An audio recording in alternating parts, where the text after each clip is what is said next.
Hey everybody, thank you for joining me today for creating virtual science labs. We're going to get started. As you heard from our Zoom lady, this session is being recorded and will be posted to our training center if for some reason you want to go back and rewatch it, or you also have some colleagues that maybe want to share this great information that we're going to talk about today. So without further ado, let's get started. My name is Jill Whalen. I am a PhD in science education, so this is my love, near and dear to my heart. I'm really excited today. I'm a strategic client success manager here at Formative. But in the classroom, I have 18 years experience as a former teacher, an ed tech coach, an assessment consultant, and even higher education in terms of teacher preparation programs. I am currently residing in Buffalo, New York, and really happy to be spending this afternoon with you. So let's dive in. So we're going to go right into Formative. If you would like to follow along and click with me or add material that you have, feel free to do so. But if you are more of a sit and watch me click learner, you're welcome to do that as well. Now, because this is an advanced webinar, I'm not going to go through how do you log into Formative. My assumption is you already know how to do that. So I'm going to go right into building the Formative. Now, of course, we could start a new Formative here, but I've already started one before we got in here, and it is called Creating Virtual Science Labs. Imagine that. What an exciting title. So what we're going to start with today is talking a little bit about sections. Sections is one of our newest features. It's a great way to break up your content for your students. But in science, as science teachers, we know that most of our labs are broken up naturally like that as well into pre-lab, post-lab, data collection, materials, procedures, all of that. So sections is extra helpful for creating digital science lessons. And when I say creating science labs, right, I want to be very clear that what I'm going to show you today is you can do for class activities in science, you can do them for labs, you can do that for partial virtual sections or simulations, or just having students do an electronic lab report, right, and building these pieces in. So it really scans the gamut. So if you're like, I'm not really into virtual labs, I'm going to give you some information that you can do with even your science assessments. So you can see here that I've kind of created some sections already, just because we're going to kind of work through these today, but I want to create a new section. I'm going to create it here. Now I can also click the plus buttons here, same thing, but I'm going to complete it here. And right down here is where we're going to find the add section. So I'm going to click on that, and it will put an untitled section. Now I can click right into this, and you see the box is now available for me to write what I want into it. So I'm going to make this my pre-lab section. But Jill, it's at the bottom of your assessment or your formative. Why would you do that?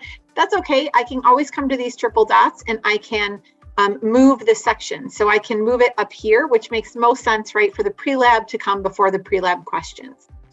Now we have these little pluses throughout. Again, these little pluses are the same as this big plus.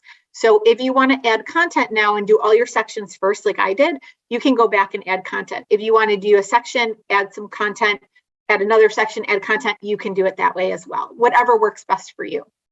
So let's talk a little bit about the pre-lab, right? So a lot of times pre-lab, have the students read the experiment, go through the procedures, maybe give a little quiz or a couple questions to see that they read the experiment and they're not going in blind, right? That's really important. As a former teacher, I taught AP Bio. That was one of my course loads. And the biggest problem I see with experiments and labs as you get higher in the sciences is you can read something and you can show still pictures, but it's really difficult sometimes for the students to grasp exactly what they're doing and these setups. So one of the experiments we did was we had this kind of leaf assay. And if you're an AP Bio teacher, you know what I'm talking about. And the idea of this procedure was very difficult for students to understand. It was a technique they needed. So one of the things I suggest doing for a pre-lab is giving a little background. And sometimes it's reading, sometimes it's video, and maybe it's a little bit of both, and students can choose. So let's start by clicking this plus sign in the pre-lab section, and let's add a video. So I'm going to add a video here. Now, of course, I can do multiple videos. I can record myself doing a video. So if I want to do the demonstration, or maybe I even just want this to be kind of a discrepant event and kind of do something and have students answer, what do they observe? What do they wonder? I can upload a video that I've already created.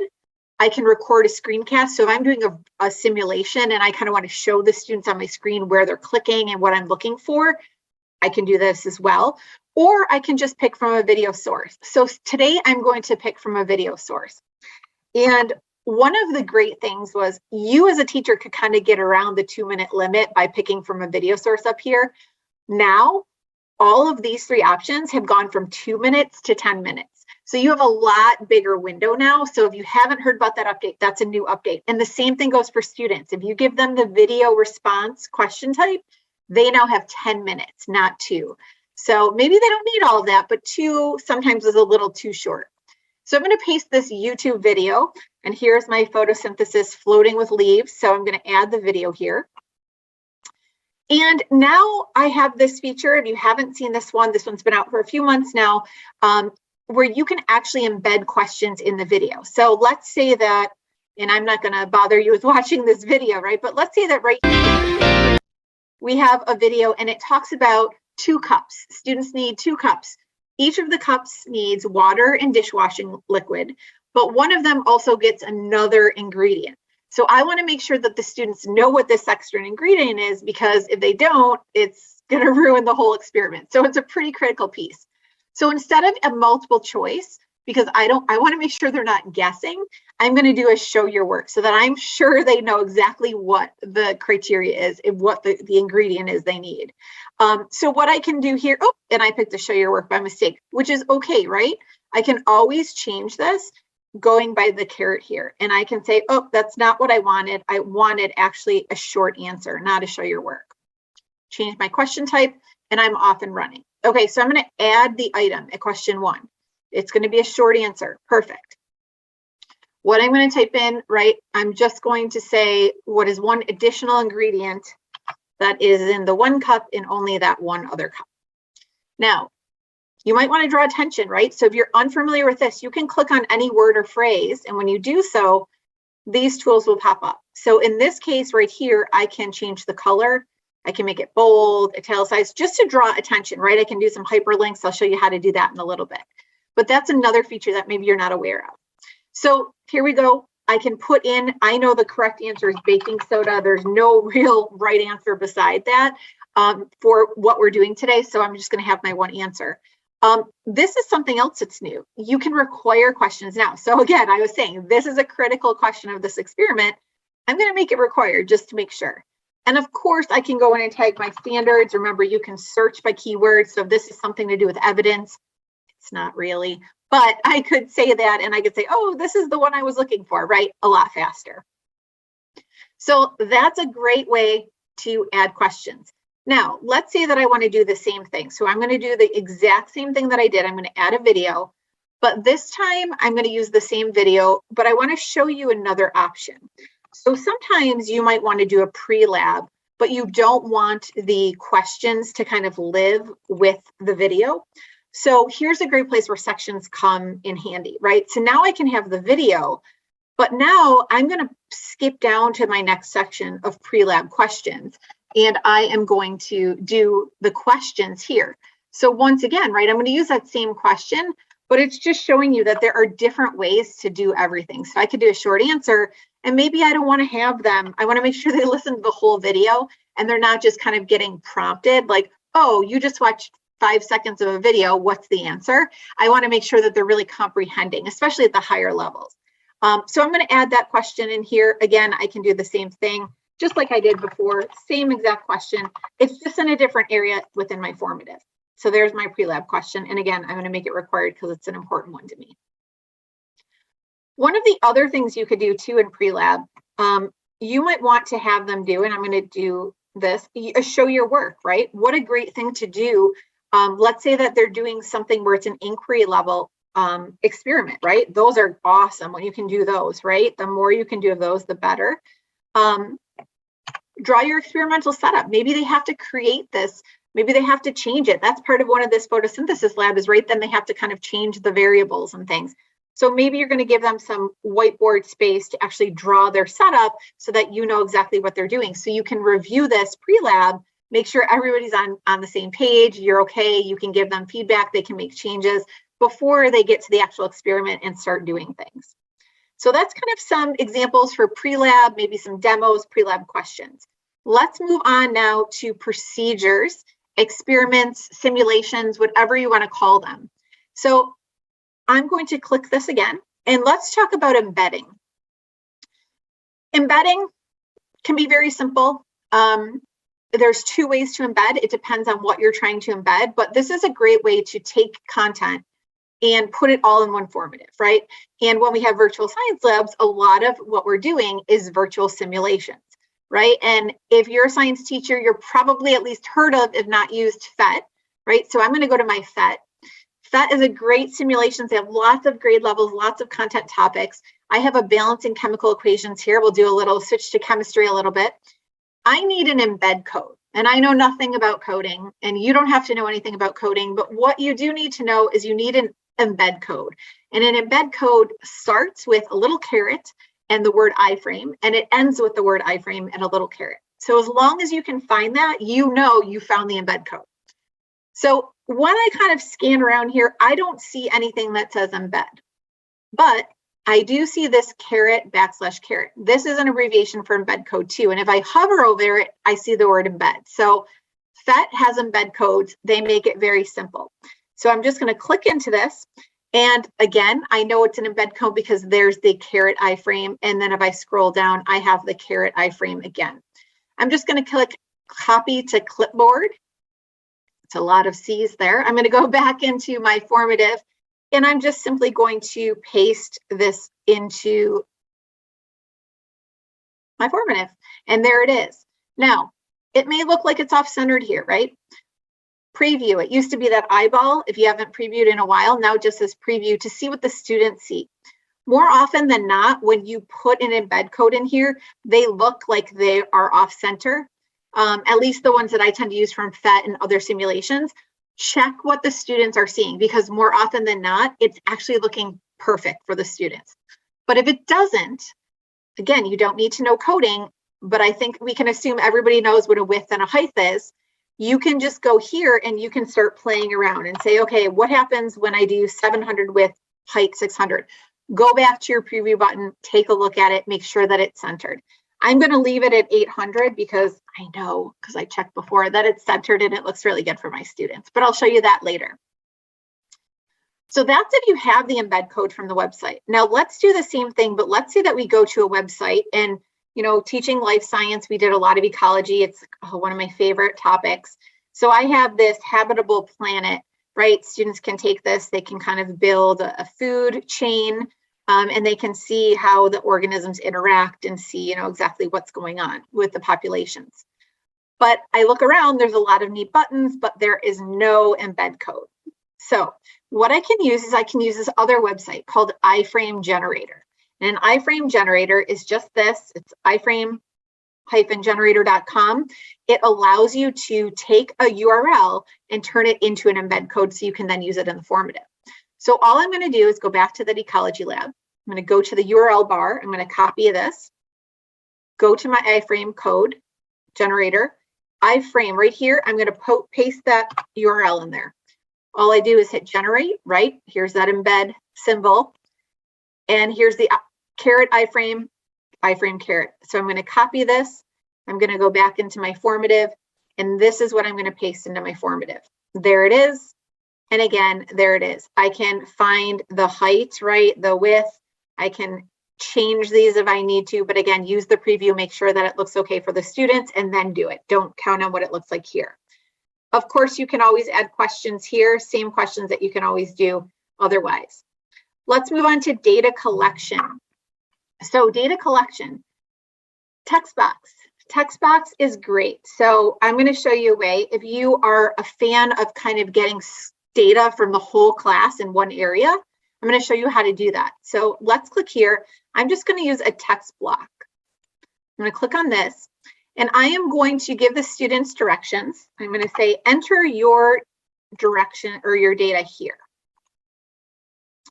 Now I'm going to highlight this, and I want to make it stand out a little bit because it's not a question. So I don't want it to get lost among my other questions. So I am going to make it an actual heading. Make it a little bit bigger. I can also bold it to just draw some attention, right? Maybe I even want to make it a different color. But what I did was before this lab, I created a Google Doc. And I have my 3 groups in my class, and we're doing mass of different coins depending on the year that they were made, right? I just went in, I got the share link, I made sure that my students could edit it, I copied the link, and then I went into my formative. And I want to give the students my link. So how do I do that? I just click here. I'm going to say click right on the word here. You could click anywhere on here, right? And now I have the ability to link. So I'm going to paste that link code in. And now this is going to be clickable so students can go in, open up the Google Doc, type in their information, and then I'm going to have a whole set of class data, which is awesome, right? So that's one way that you can collect data. Another way that you can do so is free response. Now, the free response has had a name change for a while now, so you're probably used to it. It used to be called Essay, but it is so much more than that. You as a teacher always have these features, right? You can always enhance questions, you can add to them, you can read for students, you can give video files, lots of different stuff, right? It's like the extra magic plus button. But students don't have this feature unless you do a free response question. So a free response question gives the students these features that normally they don't have, that you always have. So what I love about free response is not only does it allow students more freedom because you can give them choice into how they want to answer. As a teacher, it always also gives you the ability to kind of ask multiple level questions, right? So you could ask multiple pieces to one question and they could all live together. So as someone who likes to be organized, I like that. I think for students, that's really good too, of you're like, not just show me your data, but explain your data at the same time. So what I'm going to do is give the students some directions. I want them to take a picture of the results, and then I want them to explain those results. And I'm going to give them a choice: audio, video, text. You decide how you want to explain those to me. I find this really helpful because when students can actually take a photo of their results, that is so powerful, because when they get back, or if they have to do edits, I was a New York State teacher, they had to reach a mastery of each lab. And then some of the labs were assessed on that final Regents exam. They had to go back. It was hard to remember what they did in October for a lab. So to go back and have this like electronic version with pictures, they can say, oh yeah, I completely remember now, that's my test tube was a blue color, or, you know, it was a red brick color, and that's why. And so they can kind of get this refresher and they have everything in one place. So pictures are awesome for data, for not even virtual labs, but if you're just having your students do an electronic lab report, so critical and so awesome for the students, right? To have that piece of like review and aha, instead of saying, remember, do you remember it looked like this? Is that what you got? So much better this way. So again, I'm going to show you kind of what this looks like later.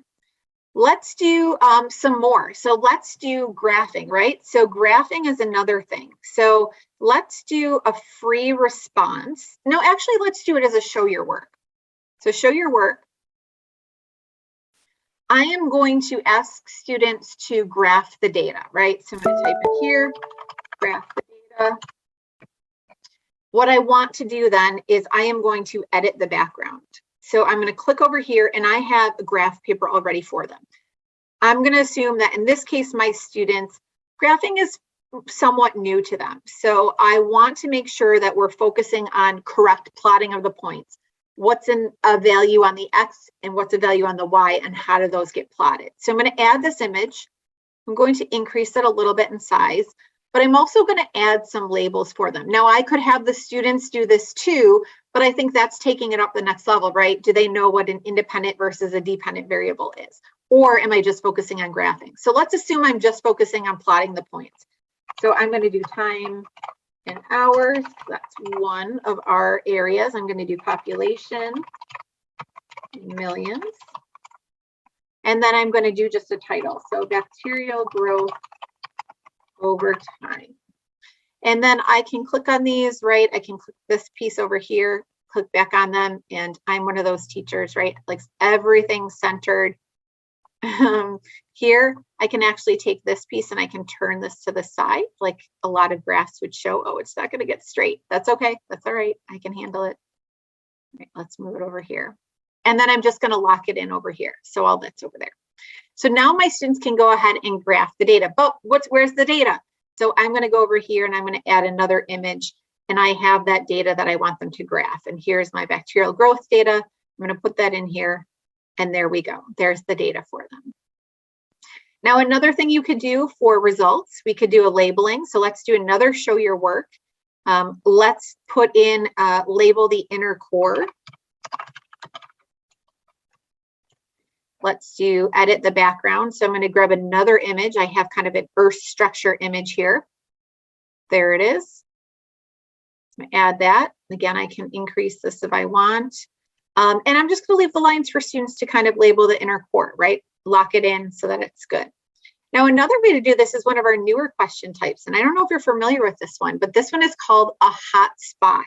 We have hot text and we have hot spot. Hot spot is the one that we're going to focus on today.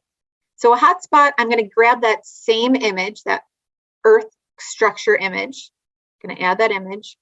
But this time what I'm going to do is I'm going to put little spots on my drawing or my image. So I'm going to click this little button here.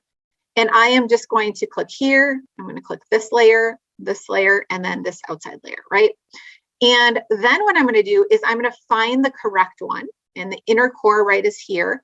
I am going to click it here. And now this is going to auto grade. So if a student selects this, it's going to auto grade for me.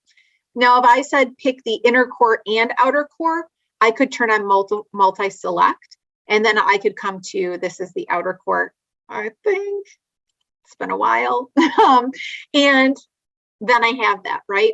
Now, in this case, because there's two correct answers, because it's a two-parter, I might want to also put on allow partial credit. What this is saying is that, one, it's going to give me a more accurate score as a teacher. So if I have one of these answers correct as a student and the other is incorrect, it's going to give me a more reasonable score than if I just give one. If I don't have this on, as long as I pick one correct answer, it's going to give me full credit. That's not really accurate of learning, right, or understanding. So that's why this is really important to put on the allow partial credit whenever you're doing like a multi-select or multi-answers. All right, let's move to a post-lab question. So post-lab question, here's another new one that came out with just around the holidays, match table grid, if you're not familiar with this one. So let's do this. So let's say, identify the rock type, right? Okay, so I'm going to put sedimentary up here. I'm going to put igneous, and then I can add as many of these across the top that I want. All right, now down here, I'm going to say, what are my items? What are my rocks? So here, I'm going to actually put images. So I can do this a couple different ways. I'm going to do this first. I'm going to use the Google search safe image. I'm going to put sedimentary rock sample. I don't want these big mountains, right? I want just like a sample. And then I can just kind of go through and see what I like. So maybe I like this one. I'm going to add it to the image. Perfect. Now students can always zoom this, so don't get worried that it's all small. Now I want to auto grade this. So I'm going to click this. This is not going to show up for students, but if they pick this answer, it's going to give them credit. I can add another one. Now, the other way I could do this is I have some images on my device. So I'm going to upload a document. And again, document is like an image, PDF. It could be lots of different things. But I have an igneous rock here. I'm going to add the image here. And then I'm going to auto grade and say that's what that one is. Okay. Now, again, I have multiple questions within this one. So I'm going to allow partial credit to make sure that if they get some right, they get credit. But if they get some wrong, they lose some credit. All right. The last piece, I really encourage you to try different types for your questions. Use the video response, use the audio response. We have a lot of new drag and drop or fill in the blank or inline choice. Those are really great ways to kind of utilize formative, right? Take it above, take it to the next level of Bloom's, really challenge students to tell you that they really understand and they're not just selecting.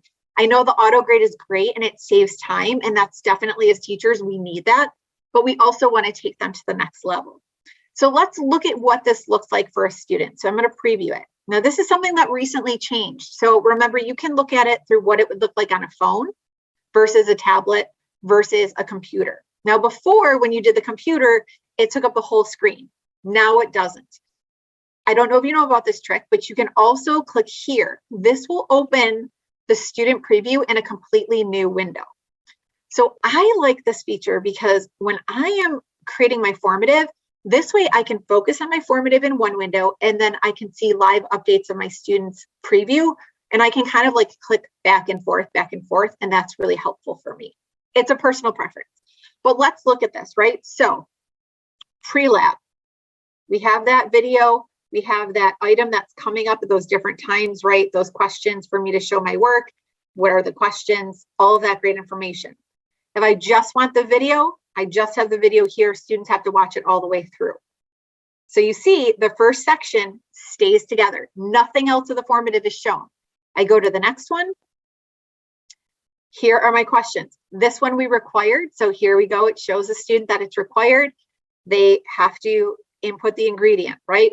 They can show their work. They can draw on here and they lock it when they're done. Go to the next. Now they can always go to previous, right? So if they need to, they can go back, but it's keeping that content in kind of a mindset for students. Okay, now I'm in the procedures. Look at this, like I told you, right? It looks just like it should look. Perfect. Students can click in this and they're interacting with the simulation right within Formative. They don't have to go to another website. You don't have to put it in your LMS and they have to go different places. Same thing with the one down here. Looks great, right? Maybe I want to decrease this a little bit, or maybe I don't. Maybe I like it just the way that it's kind of set up like that. That's okay. Go to the next one. Let's see what else we have. Upload the file response, right? Oh goodness, I do this all the time. So I chose file response when I meant pre-response because it's all near each other.